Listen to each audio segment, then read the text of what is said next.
في جامده، في مننا ما تقبلش النوته.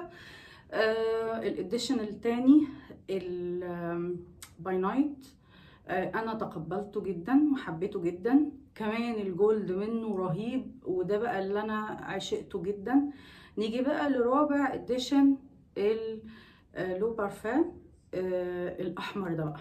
ده اصدار 2022، عمل ضجة مش طبيعية، خصوصا للناس اللي هي ما عجبهاش اول وتاني وتالت اصدار من الاسكندال.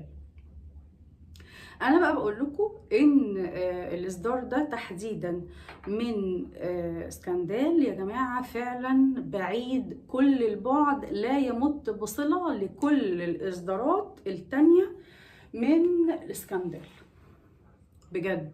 يعني لا في نوتة عسل طاغية ولا في نوتة اخشاب زي اللي في الجولد، مش مفيهوش، مختلف تماما.